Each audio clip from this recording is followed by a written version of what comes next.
मधुर आवाज़ चैनल में आपका स्वागत है। हमारी आज की कहानी है पति पत्नी का अनोखा प्यार। अपने पति के मृत शरीर के सामने बैठी गीता एकटक उसे निहारे जा रही थी। उसे अब तक यकीन नहीं हो रहा था, क्योंकि कुछ घंटे पहले ही तो उसका पति उसके साथ हंसी ठिठोली कर रहा था। उसे आलिंगन में लेकर हंसते हुए बातें कर रहा था और कह रहा था कि हम दोनों को तो मृत्यु भी जुदा नहीं कर सकती। तभी गीता ने घबराकर उसके मुंह पर हाथ रखते हुए कहा था, मृत्यु का नाम मत लेना। मैं अंदर तक कांप उठती हूँ ऐसी बातें सुनकर। शुभ शुभ बोला कीजिए। तभी उसका पति बोला, अरे गीता, तुम भी कमाल करती हो। ऐसा भी होता है क्या?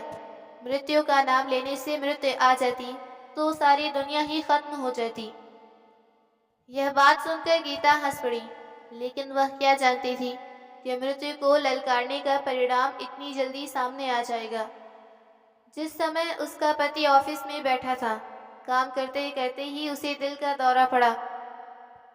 सहकर्मचारी उसे अस्पताल पहुंचाने के लिए दौड़े, परंतु उससे पहले ही रास्ते में उसकी मृत्यु हो गई। उसके सहयोगी दुखी मन से उसके मृत शरीर को गीता के पास सौंप कर चले गए। गीता के तीनों बेटे बड़ी हैरानी से कभी दुख से पत्थर हुई अपनी माँ को देखते, तो कभी अपने पिता को। सभी रिश्तेदारों की आंखों में आंसू थे, परंतु गीता की आंखें मानो सूखी थी। कुछ औरतें आपस में कानाफूसी करने लगी। देख तो, आंख में एक आंसू नहीं है। अरे पति के मरने का गम नहीं था तो कुछ झूठे आंसू ही बहा देती। तभी पास बैठी एक औरत जो कि डॉक्टर थी, कहने लगी, इसका रोना बहुत जरूरी है, वरना इसे दिल का दौरा भी पड़ सकता है। आप लोग कोई ऐसा उपाय कीजिए कि इसका रोना छूट जाए। 7 साल का बेटा अनुज अपनी माँ से लिपट गया और बोला, माँ देखो ना, बाबूजी उठते क्यों नहीं हैं? और हमारे घर में यह इतने सारे लोग क्यों आए हैं? सब के सब रो रही हैं। माँ तुम बोलती क्यों नहीं? यह कहकर अनुज गोद में बैठकर रोने लगा। मंझला 9 साल का था और बड़ा बेटा 11 साल का था, जो कि मृत्यु का अर्थ भली भांति समझता था। उसे मालूम था कि उसके पिताजी अब इस दुनिया में नहीं हैं। अपनी माँ का हाथ पकड़कर रोते हुए बोला, माँ अब पिताजी हमें प्यार करने कभी नहीं आएंगे। पिताजी तो चले गए, आप तो हमें छोड़कर नहीं जाओगे ना? ऐसा कहते हुए वह भी अपनी माँ से लिपट गया। बच्चों के रोने की करू आवाज़ों से आसपास आए सभी लोगों की आंखों में आंसू उमड़ आए। एकाएक गीता को भी होश आया तो अपने इर्द गिर्द लोगों की ओर देखा और खुद से लिपटे हुए बच्चों के रोने की आवाज़ें सुनी तो जोर से उसकी चीख निकल पड़ी। उसके बाद तो उसकी आंखों से जैसे आंसुओं की बरसात उमड़ पड़ी और बच्चों को अपने कलेजे से लगाते हुए जोर जोर से रोने लगी और बोली, मेरे बच्चों, मैं कहीं नहीं जाऊंगी तुम्हें छोड़कर। मैं ही तुम्हारी माँ और बाप भी हूँ। तुम चिंता मत करो। धीरे धीरे दिन बीतने लगे और सभी रिश्तेदार सांत्वना देकर चलते बने। पैसे से मदद करने की किसी में भी हिम्मत नहीं थी। जब गीता ने अपने पास मौजूद पैसे का हिसाब लगाया तो उसने देखा कि उसके पास बैंक में केवल थोड़ा सा ही पैसा है, जिससे गुजारा करना बहुत मुश्किल होगा, क्योंकि जो भी पैसा उसके पति ने कमाया था अपना मकान बनवाने में ही लगा दिया, और मकान भी इतना बड़ा तो था नहीं कि किराए पर चढ़ाकर कुछ पैसे कमा सके। गीता के पास ले देकर केवल वही मकान था जिसमें वह अपने बच्चों के साथ सर छुपाकर रह सकती थी।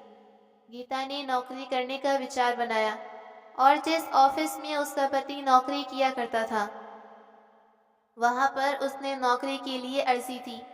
उसे काफी दौड़ धूप के बाद उसे वहां एक छोटी सी नौकरी मिल गई।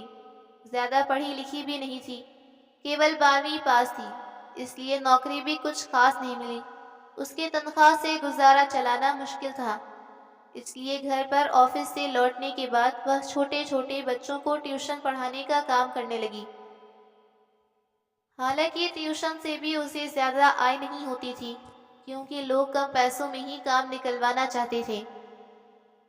उसका बड़ा बेटा तो पहले से स्कूल जाता था, जिसके कपड़ों, किताबें और फीस में काफी पैसे खर्च हो जाते थे। परंतु अपने दोनों छोटे बच्चों को उसने घर पर ही पढ़ाने का सोचा। बड़ी मुश्किल से अपनी गृहस्थी चलाने लगी थी। उसके पति ने अपना एक छोटा सा बीमा करवाया था, इसलिए उसकी मृत्यु के बाद उसे बीमे की 20,000 की रकम मिली थी। लेकिन उस रकम को इस्तेमाल करने की बजाय उसने बच्चों की आगे की पढ़ाई के लिए रख दिया। उसके ससुराल में उसका देवर और जेठ भी थे, जिन्हें पैसों की कोई कमी नहीं थी, लेकिन किसी एक भी रिश्तेदार ने आकर उसे पैसे की सहायता नहीं की। परंतु गीता ने हिम्मत नहीं हारी। दिन रात एक करके वह अपने बच्चों के लिए पैसे कमाती। थोड़ा बहुत समय मिलता भी तो वह कपड़े सिलने का काम कर लेती। सब कुछ पैसे मिलाकर उसे इतने पैसे मिल जाते कि घर का खर्च जैसे तैसे चल जाए। परंतु जैसे जैसे बच्चे बड़े होते गए घर का खर्च बढ़ता गया। हर बीते दिन के साथ महंगाई भी बढ़ती जा रही थी।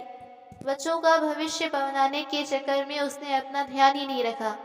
अपने बच्चों को पौष्टिक आहार खिलाने की हर संभव कोशिश करती, परंतु खुद ना खाती और बच्चों को भी मालूम नहीं था कि उनकी माँ आधा अधूरा रूखा सूखा खाना खाकर सो जाती है।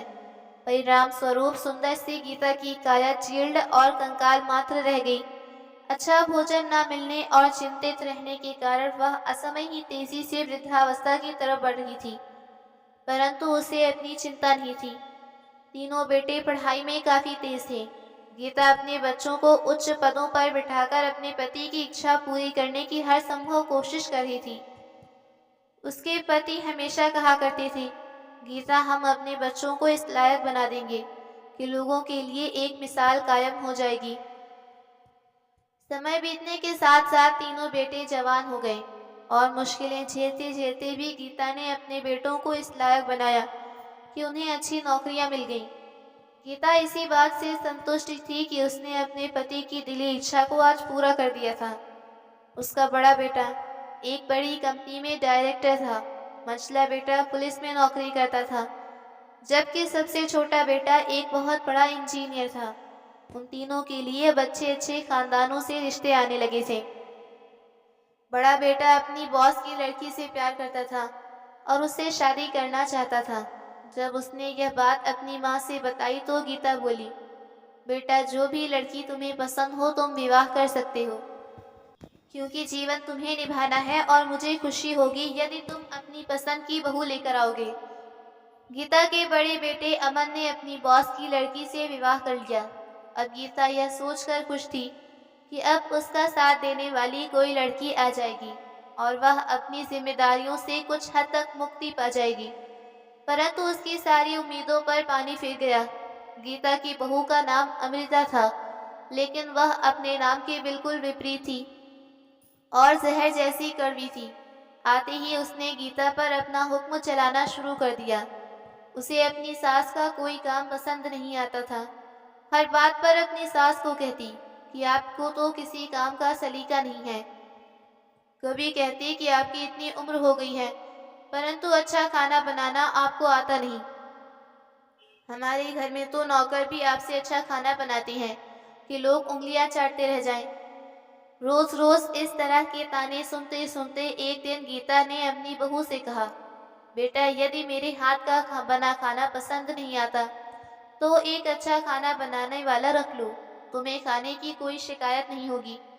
इतनी बात सुनने की देरी थी कि बहू अमृता दहाड़ उठी। क्या मतलब है आपके कहने का कि अच्छा खाना बनाने वाला रख लो? अगर आपको खाना नहीं बनाना आता तो कम से कम सीखने की कोशिश तो कर सकती हैं। उल्टा मुझे ही सुना रही हैं। क्या नौकर रखने में पैसे खर्च नहीं होते? कौन देगा वह पैसे? आप, जिसके पास फूटी कौड़ी भी नहीं है। हम दिन रात मेहनत करके पैसा कमाते हैं, कोई मुफ्त में बैठकर रोटियां नहीं खाते। अपनी बहू की मिर्ची समान तीखी बातें सुनकर गीता अवाक रह गई। दिन रात वह काम में जुटी रहती थी और कोई सामने से उसे जाकर इतना भी नहीं कहता था कि माँ तुम थक गई होगी तो थोड़ा सा आराम कर लो। कितनी बार अपने पति अमन से सामने ही अमृता अपनी सास की बेइज्जती कर देती थी, परंतु उसे डांटना तो दूर, वह केवल एक मूक दर्शक बनकर रह जाता। गीता मन ही मन सोचती कि इन बच्चों के लिए मैंने क्या कुछ नहीं किया, कितना कुछ सहन किया, लेकिन आज यही बच्चे मुझे यह सिला दे रही हैं। कैसा मेरा खून सफेद हो गया। गीता का दिल टूट चुका था, लेकिन मन के किसी कोने में आस थी कि जब मंझले बेटे रोहित का विवाह होगा तो उसकी पत्नी जरूर अच्छी आएगी, जो उनके ख्वाबों पर मरहम लगाएगी। उन्हें विश्वास था कि भगवान इतना निर्दय नहीं हो सकता, परंतु जब दूसरी बहू रीना आई तो गीता का विश्वास चकनाचूर हो गया, क्योंकि रीना भी अमृता से कुछ कम नहीं थी। वह एक मॉडर्न लड़की थी, जिसे ना तो अपने सास के साथ रहना पसंद था और ना ही घर का काम करना। उसे अपनी सास के कपड़े देखकर भी चिढ़ होती, क्योंकि गीता उसे अपने स्टैंडर्ड की नहीं लगती थी। एक दिन जब घर पर रीना की सहेलियां आई हुई थीं और हंसी मजाक चल रहा था, उसी समय गीता उनके सामने से होकर निकली। रीना उस समय तो कुछ नहीं बोली, परंतु अपनी सहेलियों के जाने के बाद अपनी सास पर बरस पड़ी। क्या जरूरत थी आपको मेरी सहेलियों के सामने आने की? सबने आपको मेरे घर की नौकरानी समझा। अगर उन्हें पता चलता कि आप मेरी सास हैं, तो क्या इज्जत रह जाती मेरी? कितनी हंसी उड़ाती वह लोग मेरी। क्या आपको अंदाजा भी है मैं इतनी मॉडर्न होकर ऐसी गंवार सास के साथ नहीं रह सकती? यह देखकर मेरी कितनी बेइज्जती उछाली जाती। जब मेरी जानकारी में से कोई भी घर पर आया हो तो आप रसोई से बाहर मत आया कीजिए। सब सामान तैयार करके रख दिया करो, नौकर बाहर ले आएगा। यह सब रीना ने अपने पति रोहित के सामने कहा। गीता मन ही मन सोच रही थी कि रोहित अभी अपनी पत्नी को समझाएगा कि मेरी माँ की इज्जत किया करो, परंतु उल्टा वह अपनी माँ को ही बोला। माँ, रीना ठीक कह रही है। आपको हमारे स्टैंडर्ड का ध्यान रखना चाहिए। जिस ढंग से आप रहती हैं, जैसे कपड़े पहनती हैं, उससे तो आप एक नौकरानी से ज्यादा कुछ नहीं लगती। आज गीता को अपनी परवरिश पर शर्म आ रही थी। उसका एक मन तो हुआ कि चिल्लाकर अपने बेटे को बोले कि कभी एक साड़ी भी लाकर दी है क्या मुझे, या कभी कुछ खरीदने के लिए थोड़े से पैसे ही दिए हों। जो कुछ मेरे पास था सब कुछ मैंने तुम लोगों पर खर्च कर दिया। पहले ट्यूशन लिया करती थी और अब तो वह भी नहीं करने देते, क्योंकि उनकी इज्जत पर दाग लगता है। और तो और दिन भर मैं काम करती हूँ, तब भी उनकी आंखों में खटकती हूँ, और अगर काम ना करूँ तो उसमें भी परेशानी पत्नियों को होने लगती है। यह मकान मेरे नाम पर है, जिसमें तुम लोगों ने 3 मंजिली खड़ी कर दी, लेकिन फिर भी मुझे रहने के लिए एक कमरा तक ना दिया। मेरी चारपाई बरामदे में लगी है। किसी को भी इस बात का आभास तक नहीं कि सर्दियों में मेरी क्या हालत होती होगी। गीता मन ही मन यह सब बातें बोले जा रही थी, लेकिन उसकी हिम्मत नहीं थी कि किसी से कुछ कहने की। हिम्मत करती भी तो कैसे, क्योंकि जिस स्थिति से वह गुजर रही थी, उनकी स्थिति उससे भी बदतर हो जाती। गीता के सबसे छोटे बेटे ने भी अपनी पसंद की लड़की से विवाह किया और अलग घर ले लिया। फूटे मुंह से भी उन दोनों ने एक बार भी नहीं कहा कि माँ, कुछ दिन तुम हमारे संग रह लो। एक अच्छा भविष्य पाने की आशा की एक पतली सी किरण भी जो उनके दिल में थी, वह भी अब खत्म हो चुकी थी। कहा जाता है कि दुख की रात के बाद दोबारा से सुख का सवेरा होता है, परंतु उनके जीवन में तो रात का अंधेरा छटने का नाम नहीं ले रहा था। उनका शरीर दिन प्रतिदिन कमजोर होता जा रहा था। जबरदस्त सर्दी में भी बर्तन धोने के कारण उन्हें खांसी आने लगी थी। वह रात भर खांसती रहती, परंतु किसी को कोई चिंता नहीं थी। ना ही किसी ने जरूरत समझी कि माँ को डॉक्टर को दिखाया जाए। बहू तो पराई थी, लेकिन उनके अपने बेटे भी उनसे मुंह मोड़ चुके थे। वह यह सोच सोचकर हैरान होते कि पुरुष तो निष्ठुर होते हैं, परंतु एक औरत उससे भी ज्यादा दूसरी औरत के प्रति इतनी निष्ठुर कैसे हो सकती है। वह सोचने लगे कि समय जैसे जैसे करवटें ले रहा है, समाज में निरंतर बदलाव आता जा रहा है। पुरानी मान्यताएं और पुरानी परंपराएं बदलती जा रही हैं। उनका स्थान तथाकथित मॉडर्न सोच ने ले लिया है। पारिवारिक संबंध और नैतिकता तो जैसे बच्चों के लिए मायने ही नहीं रखते। जनरेशन गैप का वायरस इस कदर फैला जा रहा है कि माता पिता और बेटे जैसे घनिष्ठ संबंधों में खाई बनती जा रही है। ऐसे में परिवार से तिरस्कृत बूढ़े कहाँ जाएंगे? क्या वह ऐसे ही घुट घुट कर मरते रहेंगे? अब तो उनकी ऐसी हालत हो चुकी थी कि वह जीना ही नहीं चाहती थी। दोनों बेटे अमन और रोहित ने अपना मकान खूब अच्छे ढंग से सजाया था। पैसों की कोई कमी नहीं थी, परंतु अपनी माँ पर एक पैसा भी खर्च करना उन्हें बड़ा अखरता था। लेकिन कहते हैं कि भगवान के घर में देर है, अंधेर नहीं, और जो जैसा बोता है वैसा ही काटता है। उन दोनों के घर में कोई औलाद नहीं हो रही थी। यही एक दुख दोनों बेटों और बहू को खाया जा रहा था कि उनकी कोई संतान नहीं। काफी इलाज करवाए, पूजा पाठ करवाया, पानी के जैसे पैसा बहाया, लेकिन जो काम सबसे जरूरी था वह काम उन्होंने नहीं किया। किसी के दिमाग में यह नहीं आया कि वह माँ जिसे दिन भर तिरस्कृत करा जाता है, उनका आशीर्वाद सबसे ज्यादा जरूरी है। ऊपर से अमन की पत्नी अमृता बीमार पड़ गई। सारे टेस्ट करवाने के बाद पता चला कि उसकी दोनों किडनियां खराब हो चुकी हैं। डॉक्टर ने जल्द से जल्द किडनी का इंतजाम करवाने की हिदायत दी, नहीं तो कुछ भी हो सकता था। पूरे घर में हाहाकार मच गया, परंतु ऐसा कौन था जो अपनी किडनी दे सकता था। सभी को अपनी अपनी पड़ी थी। नसीब का खेल देखिए। जिस बहू ने गीता को असहनीय दुख दिए थे, उसी बहू के लिए वह बेचारी अपनी किडनी देने को तैयार हो गई। वह जीवन भर त्याग की आहुति देती रही ताकि सभी को खुश रख सके, परंतु किसी ने उनकी कीमत नहीं आकी। ना तो बेटे बहू ने उससे कुछ समझते थे और ना ही किस्मत ने उसका साथ दिया था। गीता के इस फैसले पर उसके पड़ोसी बिस्तर पर बीमार पड़ी। उसकी बहू अमृता के पास आई और बोली, अमृता, तेरी सास कितनी अच्छी है। वह खुशी खुशी अपनी किडनी तुझे देने को तैयार हो गई। नहीं तो आजकल ऐसा कौन त्याग करता है। माँ मरे तो समझ में आता है, लेकिन सासू माँ, जो इतनी कमजोर और बूढ़ी है, वह तुझे किडनी देने को तैयार है। इतनी बात पर अमृता बोली, तू कौन सा बड़ा एहसान कर देंगी। कब्र में पैर ही तो लटकाए बैठी हैं। उन्हें भी पता है कि वह कुछ दिनों की मेहमान है, और अगर अपने बेटे के परिवार के लिए नहीं करेंगी तो किसके लिए करेंगी। अमृता की बात सुनकर गीता को बहुत हैरानी हुई और पड़ोसन उसका मुंह ताकती रह गई। गीता बहुत बार सोचती कि ऐसे वातावरण से दूर निकल जाए, परंतु और कोई रास्ता भी नहीं था।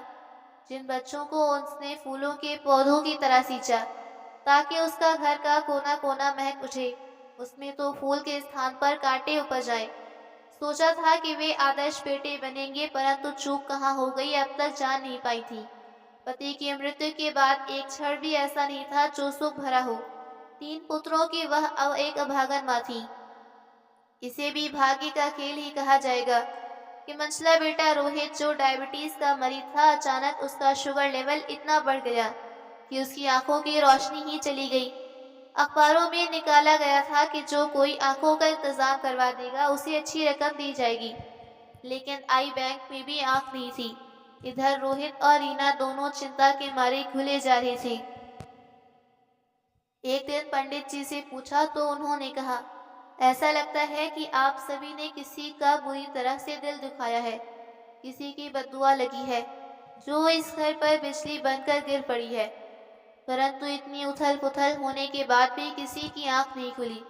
गीता के प्रति किसी के हृदय में दया नहीं उपजी। वह जितना सबके हृदय में अपने प्रति प्यार जागृत करने की कोशिश करती, उतना ही उनको खुद से दूर पाती। न जाने क्यों उसके निर्मल प्रेम के झरने को उसके बेटे बहू देख नहीं पाए। अपने बेटों बहू को इस मानसिक स्थिति से गुजरते देखकर गीता से सहन नहीं हुआ।